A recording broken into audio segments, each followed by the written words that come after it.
Hello, hello, hello, and welcome to blackdoctor.org at the NMA, that is the National Medical Association. We are in New Orleans. Yes, we are in New Orleans, y'all, and we are at the NMA, the National Medical Association annual convention. It is just getting started. We just got here today, and we are so excited to be here to learn about all of the latest medical news, information, medications, everything that you need to get your family the healthiest they can be. If you don't know by now, I am Ellis Dean. I am the director of programming here at blackdoctor.org, and that's why I'm not in my normal perch, which is why I got some interesting lighting going on here, but we're still here to bring you all the best information for you. We have a wonderful broadcast. We're going to kick off our NMA slate of broadcasts with the best one that I'm gonna say this is the best one. I might say the next one's the best one too, but this one is the best one because it's the first one, and you can only have one first. And so we're gonna be talking to Dr. Ted Love and Dr. Carter Isham from Bio about how clinical trials and clinical trials diversity really impacts you and your life, and why it was an important decision and an important requirement for all of the pharmaceutical companies to start submitting, clinical trials programs, diversity programs, plans, because we got to be involved too in order for those drugs and treatments to work the best that they can. So before we get to Dr. Love and all of the great information that he and Dr.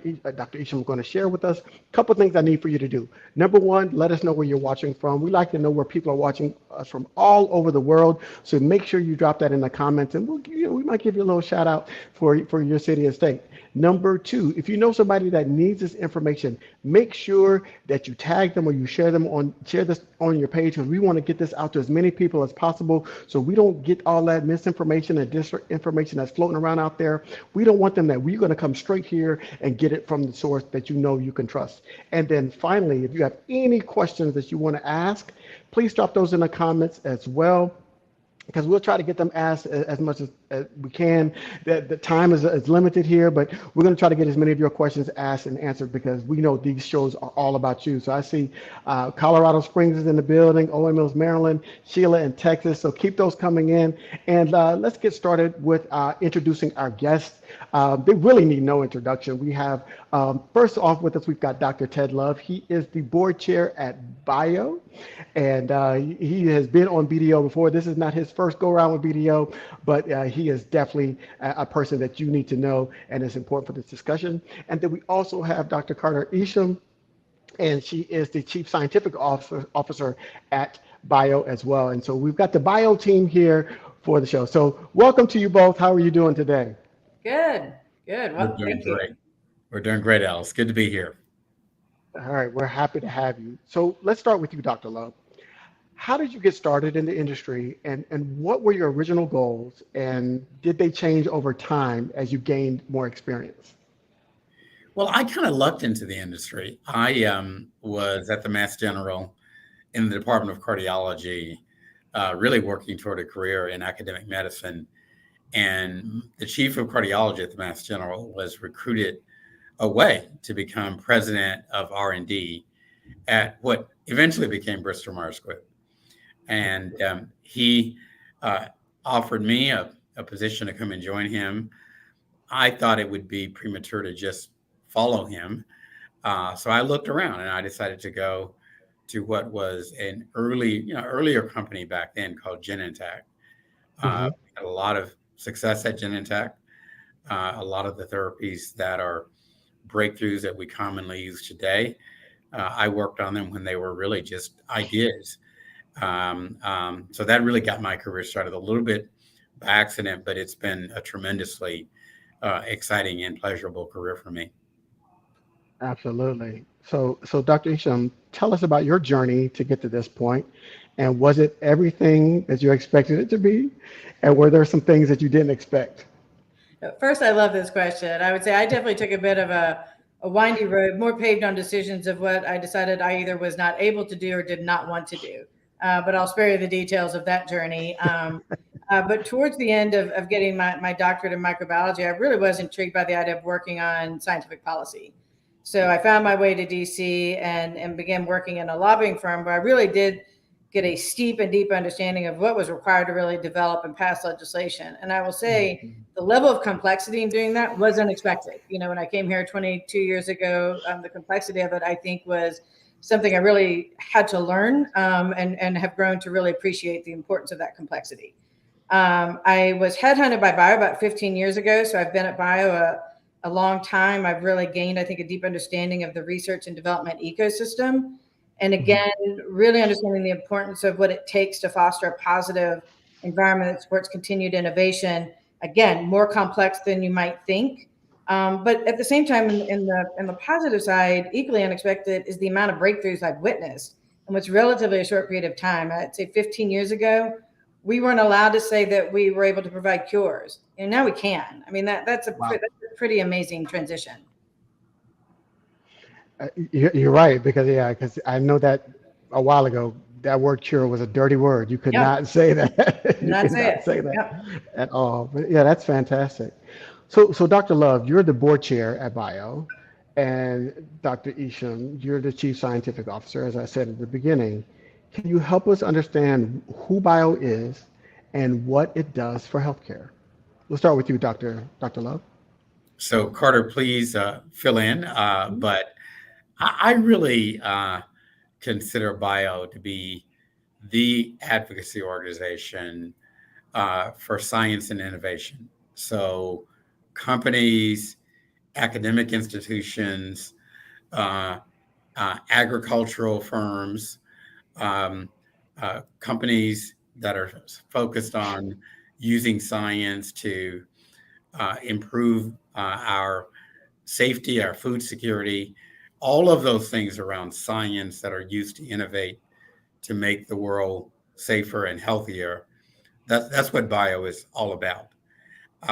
We have approximately 1,200 members, and we are really, really trying to make sure that people fully understand how vulnerable the ecosystem of science and innovation is, and join with us in making sure that we protect that ecosystem so that the next time we have a COVID, the next time we have a disaster, or we are prepared to deal with global warming that I think many of us are feeling this summer. So Bio is really about making us healthier, safer, and the world much better.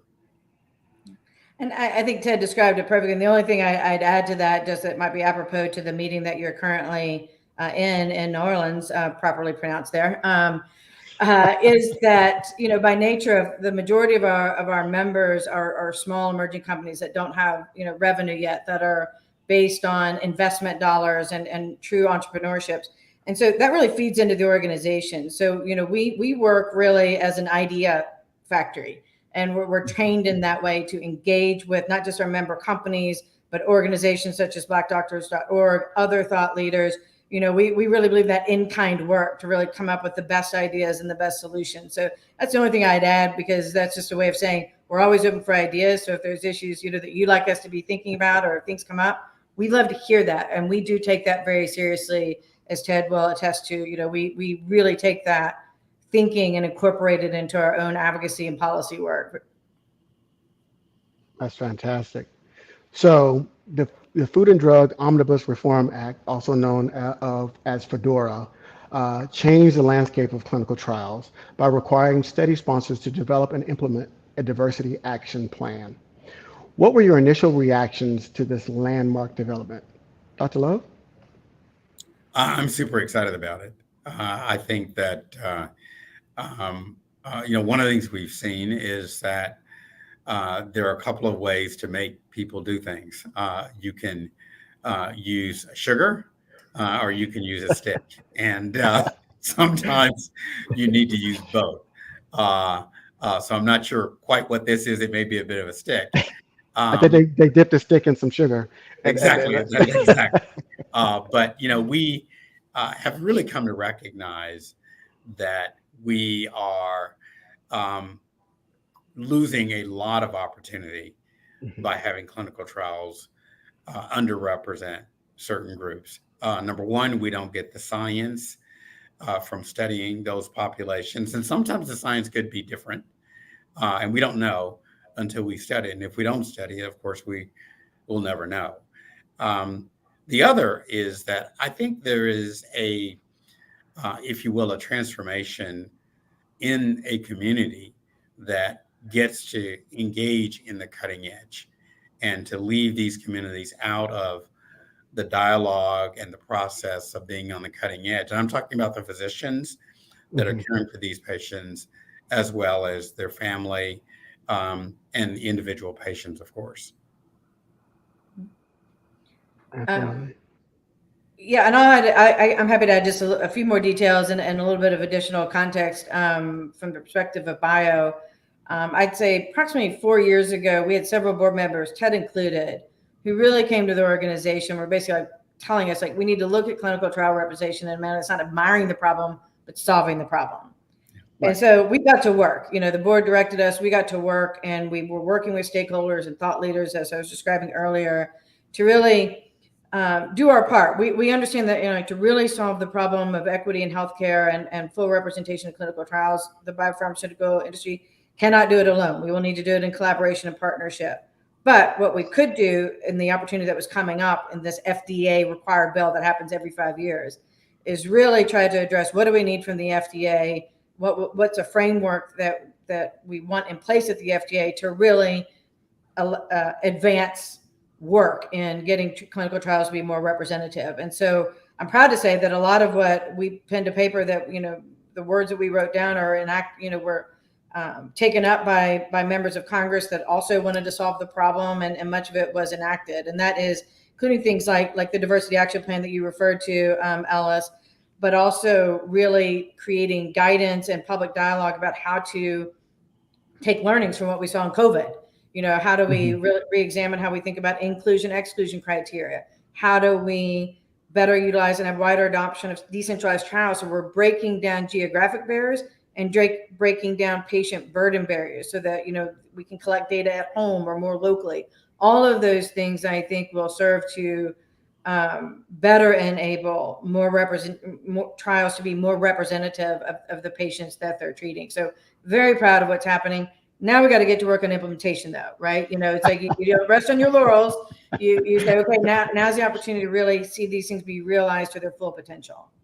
Well, is that what they say is now it's time for the hard work to get done? You got to Yeah, roll up your sleeves. exactly. Yeah, so, still working. Much work to And be done. Ellis, I may add a couple of things here. One Sure. is that there are a lot of reasons why people of color have been underrepresented in clinical trials. Um, it starts in part with the bias. There are Mhm. many physicians who have a negative view of even recruiting people of color into clinical trials. It kind of reminds me of, I don't want to bring up something too negative, but the Henrietta Lacks experience Mhm. at Hopkins and how they didn't even bother to explain many of the things to her. And the excuse was she wouldn't understand it and she wouldn't care about it. So that attitude, unfortunately, drives patients not even being asked. And we need to fix that. We need to fix the bias that exists in the system because it feeds into other biases that come into interaction between the physicians, the health centers, and these patients. Um, the other thing is that patients in our communities do have some differences. Mhm. Many of them are in jobs where they're not paid as much, and the burden of participating in a clinical trial is more problematic for them. Many of our patients, many of people in our community have jobs where getting off from work in the middle of the day is not easy. In the case of our sickle cell patients, many of them would tell us, man, I'm having a hard time keeping my job as it is because of my pain crises and missing work. So the idea of doing a study where I'll voluntarily miss work is unacceptable. So we had to do things around stipend and support for patients. We had to do things around making our sites available at off hours so that they were accessible to patients. We also engaged the patients early on in our study. So they felt they were part of it. They felt like they were not people that were kind of being asked to come and participate in a clinical study when enrollment was a challenge. They felt they were, in fact, part of the process from the very beginning. So there's things that we can do that we know are very effective. As you know, our sickle cell studies were primarily African-American patients. We could not have been successful without doing the things that we did. But I think what we did is a shining example that anyone can do this. It simply requires the investment and the effort. You know, you touched on a lot of points there, so I'm kind of summarizing and tell me if I'm wrong. The implementation had to be reworked and revamped, right? So we had to say, okay, we can't just do a 9-to-5 model at a university setting to conduct clinical trials anymore. We had to go to more localized model, open up those hours, maybe have some weekend hours after that traditional 9-to-5 time to have more diversity, because people of color were reporting, hey, we've got different challenges when it comes to participation in clinical trials. And we did some surveys on blackdoctor.org that asked people, hey, why, what's the number one reason? And one of the top answers was, my doctor never asked me.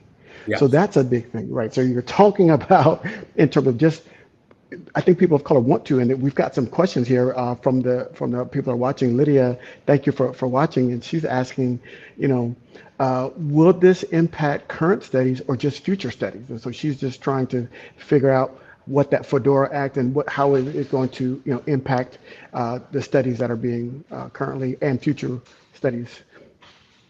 Carter, you may want to take the lead on that. Yeah. Sure. I think I think the hope is that it'll be both, right? So it's a new requirement. So it will definitely affect everything that's sort of coming into the development pipeline now. But there's additional things even outside of the clinical trial diversity plan that is designed to help advance continued understanding of health outcomes across patient populations. And that is what people, when you hear people talk about, like using real world evidence. So collecting information from patients that are receiving medicines in normal healthcare settings, to really use that information to, again, understand if there are differences in how people are responding across different patient populations or within different communities, if the treatments are affecting people different. So I think collectively, the action plans will affect the current and future development programs. But I think there's the ability to sort of look retrospectively into programs, to medicines that are on the market as well, with some of these other provisions that were enacted. And I really do think typically work is the bar keeps raising, right? So the studies that are ongoing today, they may have some degree of compassion for, not as much success early on because these things are being implemented. But over time, I think the requirements will become more and more stringent, and the expectation, especially as other people begin to show success, the slackers are going to face some accountability. I was just sitting here thinking, I was like, hopefully when they start having that success that you're talking about, Dr. Love, is that we'll get to the point where it won't require, that will just be part of what they do. And when they're developing a clinical trial, instead of just saying, okay, we've got to fulfill this FDORA requirement to develop a diversity action plan, they're saying, okay, it not only does it make health-wise sense, but it's making overall sense to include diversity in part of all of our trials. And so I think the plan, Lydia, to the answer is, like, the plan is really about kickstarting the diversity, and then the industry will take it from there and run with it. And FDORA may or may not be, it's an act. So, we know how acts can go in Washington, D.C. But I do think that once, the industry starts really seeing the benefits from it, it won't require an act anymore. It'll just be common practice. I think you're right. I mean, number one, by having a broader patient population, you'll enroll your trials more quickly.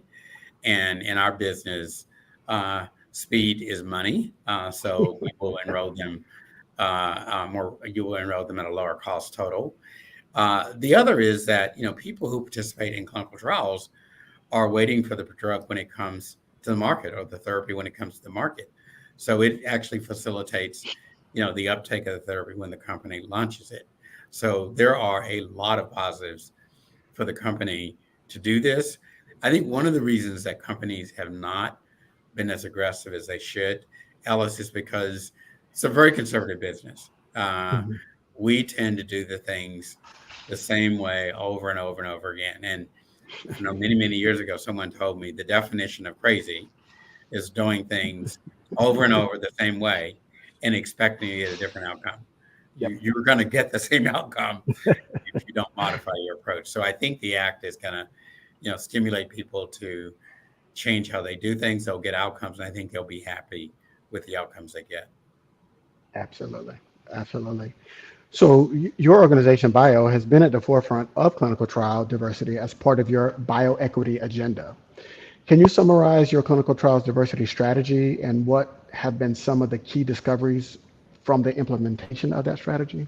I think Carter, you might want to address that one. Yeah, I'm happy to kick this off. So again, as I mentioned before, about 4 years ago, Ted and others on the board sort of direct us to, again, get to problem solving, not continued admiration of a problem. And so I'd say right now we have about a 3-part strategy that we embarked on about 4 years ago that's continuing evolving to this day.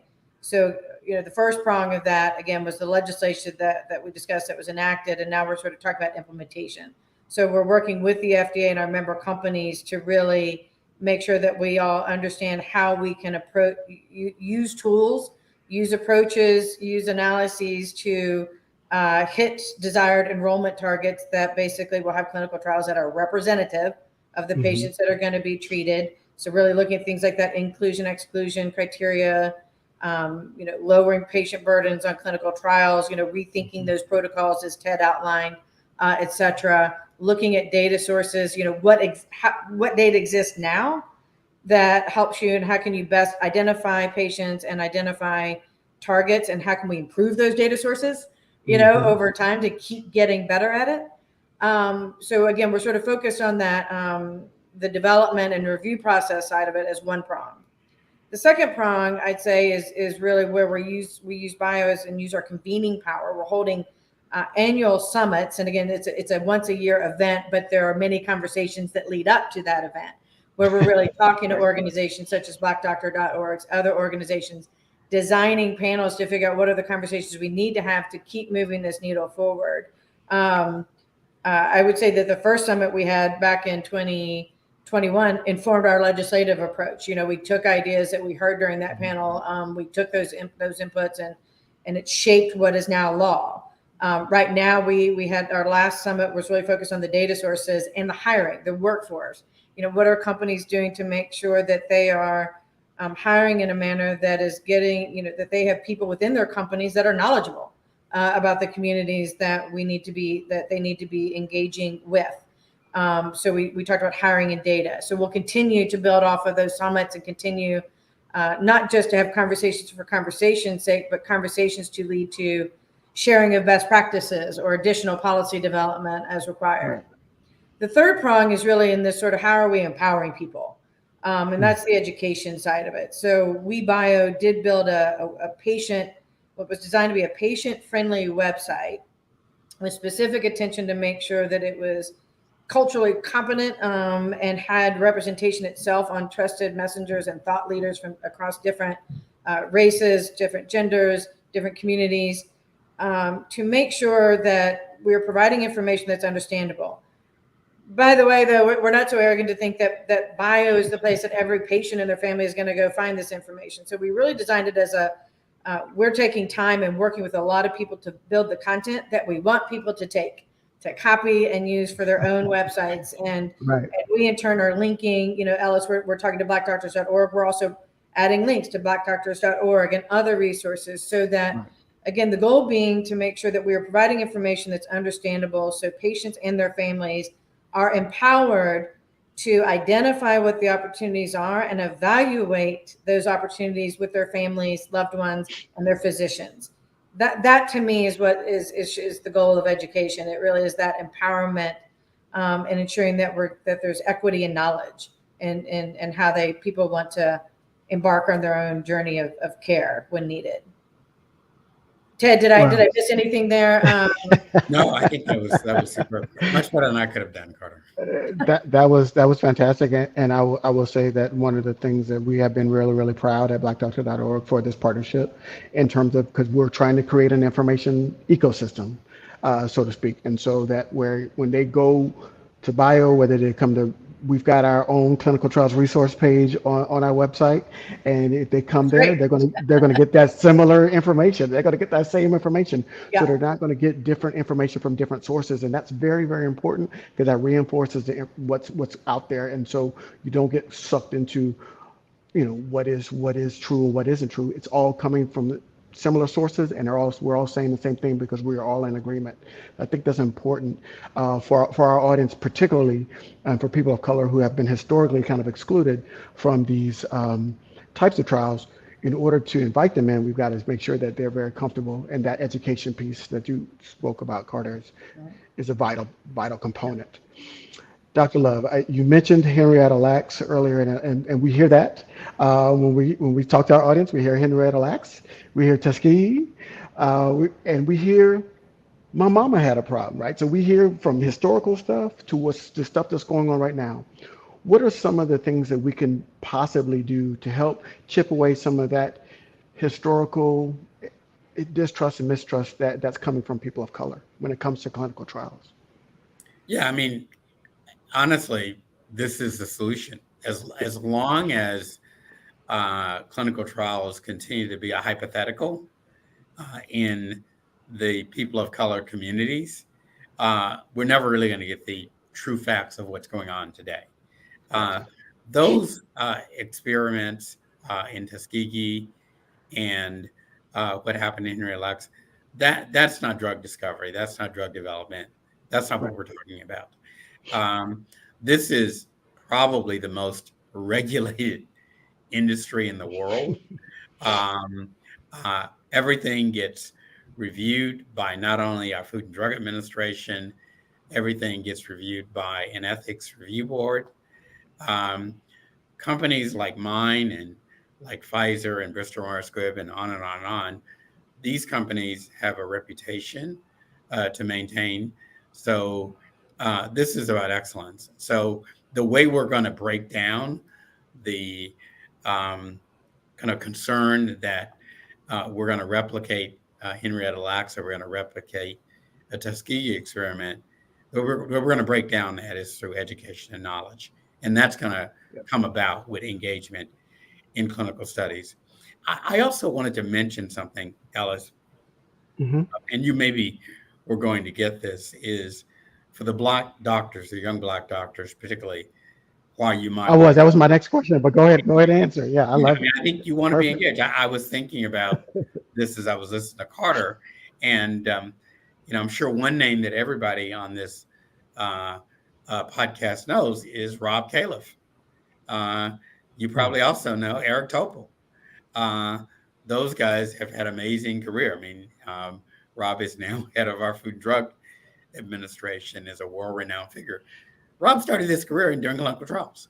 And I know it because he was doing clinical trials with me when I was at Genentech and he was at Duke. And Rob and Eric built huge clinical trial networks that really became the models of excellence. They became really extraordinary experts at doing clinical trials and became very valued by industry, as well as ultimately, we know now, the Food and Drug Administration. So there is an amazing career path, either directly or tangentially, that can be built around engagement in clinical trials. So those are just two examples of people that have become really iconic, and their careers really began through conducting clinical trials, in this case with Genentech. It's funny that we had Rob on the 20th of this month talking about clinical trials, and I'll just say from my personal experience with him, he was so relatable, so low key, so laid back. You didn't real it wasn't until you start listening and hearing and learning about his career how important he has been in the clinical trial space because he was just like, and everybody else had on their button-down shirt. We were looking, and he had on this. If you looked at it, you just took a snapshot. You was like, oh, he's not. But he was the most learned person in clinical trials and had so much knowledge. But he was really, really humble about that, and he was really impressive to interview. And I was really honored to be part of that discussion. Um, Lydia, she's really engaged here, and she's mentioning a point that we hear more and more is, and I'm going to put it on screen there. And she said her doctor has tried to include African Americans in clinical trials and has not been able to chip away at the negative stigma. And Lydia, I will say yes, but I'm going to go with a yes and. The yes is you're right, but the and is, and that cannot stop us from trying. The and is, and we have to continue to push and get information out and education out and continue to submit to be part of these clinical trials. That is vitally important because if we give up, we could be potentially harming future generations for not getting medications that are suited for people of color. And so, yes, there are stigmas that have been created for centuries, and we know that. We can go through the history of bias. That'd be a whole nother show. But what we have to do now is say, how are we going to move forward? And the way we move forward is by continuing to submit and having your doctor. So if your doctor keeps getting turned away, keep pushing and asking why. Let's ask those questions. Why are you turning them away? And that's what Dr. Love and Dr. Isham were talking about earlier. Those exclusion criteria that are put into these trials, maybe some of those have to be relaxed a little bit so we can get more people of color involved. So that's just one way. But I do feel you, and I don't want to walk over your feelings or your sentiments right now. But we do have to say, you know what? Yes, that's the truth, but we cannot stop.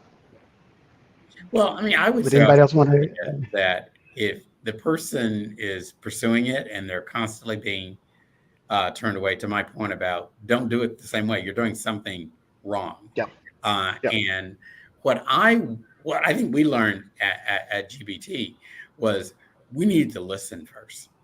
Uh, Mhm. Many of us, particularly physicians, like to go in and start lecturing and telling people. And many of these people who are reluctant will only become more reluctant after being lectured to us. But we found that if you went in and really listened to people Mhm. and tried to understand their reservation, you could systematically begin to chip away at Yeah, some of them and begin to build some momentum. So I think listening and really, really letting people know that they're valued, they're respected, they're not just an item in a clinical study right. is really important. So I think, I wouldn't underestimate the importance of engaging in a conversation with patients before you try to expect them to sign on the dotted line. Yeah, and as an interviewee, I know I'm not the one supposed to be asking questions, but I'll pose questions. In the vein of these are questions that I think I'm constantly posing with my team and with others that I talk to, including you, Alice. And that is, I think an opportune conversation, perhaps, right again, while you're all in New Orleans, is I think we're trying to understand what is the network of physicians that know that they can refer people to a clinical trial, and is that Mm. network strong enough? And if it's not, why not? I think we need to ask that question and understand the answer to that. And then if there are barriers to that, we need to fix them, right? And then the second thing, I will say that I have seen great examples, and we saw it during COVID actually by many of the companies developing antivirals and COVID vaccines, of how companies were working with community leaders Yeah, and empowering them, but in a real two-way street, right? Listening to what the information the community wanted, providing that information, that would be useful in a way that could be utilized, in the communities. And I've seen wonderful examples of that happen, but it still feels to me, and this is just Carter talking, a bit one-off. And so I think we need to sort of think about how do we build a real sustainable network that's ever expanding, not networks that sort of exist in moments in time. And so I'm open to ideas on that, and eager to collaborate with people about how we sort of address that, support community engagement in a real two-way street, that we're providing information but we're listening to the concerns. We're hearing what is needed to build that, to really build that trust and build that empowerment that we've been talking about today. Carter, we had an experience that I'm very proud of where we had a center that had never done a clinical trial before, never done one. But they had a lot of sickle cell patients. And we decided to try to teach them how to do clinical studies. They wanted to do it, and we decided that it was worth it. And I was at that site a few months ago, and I was blown away at the number of study folders that they got. They're doing tons of clinical studies with great success now. So part of what I'm talking about is you need to go to new territories. If you're not doing a good job at enrolling at the Mass General, well, maybe there are other places other than the Mass General that you need to be trying to enroll people of color. Great example. Yeah, it's a fantastic example. I got 2 more questions and then we'll let you go because I know, Dr. Love, you've got a lot of people you got to meet here. And you're such a rock star here at the NMA, and you got a little bit about of time. And Carter, I know you've got some other plans and so thank you both for giving up part of your Saturday to help part of that education process. So, Carter, we'll start with you. If you had a crystal ball and you could look into it and see what clinical trials look like 5 years from now, what do you think they're going to look like? Ted knows me. I am always an optimist, and I expect more clinical trials to be more representative of the patients they're treating than they are today. I do not think we'll be done, and I think that while better is advancement, we need to keep learning why we're not we should be aiming towards the perfect state. So again, I expect real progress over time. I think we really need to look at, again, the networks that we were just talking about, the physician network, the community engagement network. And I do think that we need to approach this as an ongoing, it's not just about the clinical development program. If we're really trying to get equality and quality of care, we need to be advancing continued understanding of health outcomes across all patient populations. So there's things we learn during a clinical trial, and there's things we learn when people are being treated in the real world, in the non-clinical trial space. And so I think that's something I think will also be advancing over the coming years, in another place where I think we'll advance, but more work will be needed. So I am optimistic that real change is afoot, but we have to make that a reality and to achieve the perfect state 10 years from now. We've just got to keep working together. We've got to keep listening to one another, and we've just got to roll our sleeves up and get the work done. Dr. Love, do you have a crystal ball? I certainly agree with Carter that we're going to be moving the needle in the right direction. But I think it's appropriate that I paraphrase Martin Luther King and say that the arc of justice, the arc of time bends toward justice, but it's very long. So it takes a while to do things. 5 years is not that long, honestly. Right. But I do think that we will bend this arc in the right direction. And I think one day, and it could be far after I'm gone, I think one day clinical trials will represent the populations that suffer from the disease. And that's really what our goal should be. Absolutely. All right. So last question, and then we'll get you out of here. Carter, what are your final thoughts? What do you want people to take away from watching this? If they don't remember anything, what do you want people to remember from watching this program? I really hope that it's clear that we at BIO and the companies that we represent really do want to be constantly hearing from people about what is needed to make this better, to make clinical trials more representative of the patients that are going to be treated. How can we better advance, greater understanding across all patient populations, health outcomes?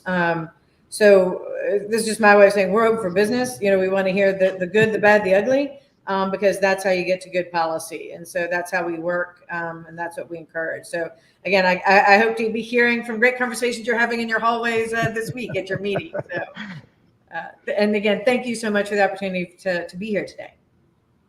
Absolutely. Dr. Love, we'll give you the last word. Well, I'll just end by double clicking on Carter. Carter is an amazing colleague and leader at BIO. She's very committed to making sure that BIO can provide the toolkits and the resources available to get institutions and individuals and companies on a successful path to make their trials more representative. So BIO is committed, I'm committed, and Carter is large and in charge.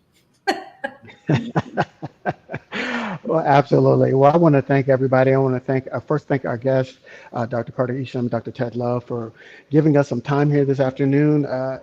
You could have spent your time anywhere else, but you chose to come here and spend it with us. So we thank you for that.